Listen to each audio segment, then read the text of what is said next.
લોકશાહીની ઢબે જે પ્રક્રિયા ચાલતી હોય પ્રક્રિયા પ્રમાણે ચાલવાની એક કોશિશ અમે અમારો હક માંગ્યો છે વિપક્ષ તરીકે અમે અમારા 4 સભ્યો છે એ 4 સભ્યો શાંતિથી બેસી અને જનતાના કામ કરી શકે એના માટે અમે વિપક્ષ ચેમ્બર માંગી છે અને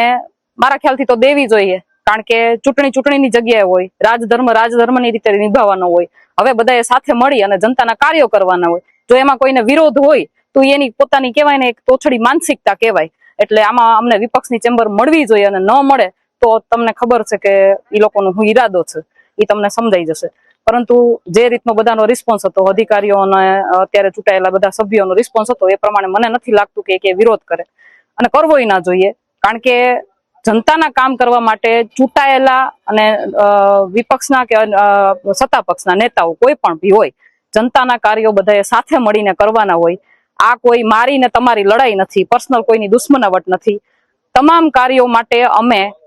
કટિબદ્ધ અને સજ્જતાથી કાર્ય કરીશું જ્યાં જ્યાં અમારે મુદ્દા ઉઠાવવાના છે પહેલા ઉઠાવતા હતા એ જ રીતે ઉઠાવીશું જ્યાં જ્યાં ભ્રષ્ટાચાર થતો હશે ત્યાં ત્યાં અમે ઉભા રહીશું અને એ જ રીતે અમે કાર્ય કરતા રહીશું આ કાર્યમાં કોઈ પણ બાધારૂપ બનવા આવશે એટલે અમે વિરોધ કરશું એ સિવાય અમારે કોઈનો પર્સનલી કોઈ વિરોધ નથી અમારે છેવાડાના માણસો સુધી પહોંચવું છે અને છેવાડાના માણસોના કામ થાય ત્યાં સુધી અમે તન મન ધનથી કાર્ય કરીશું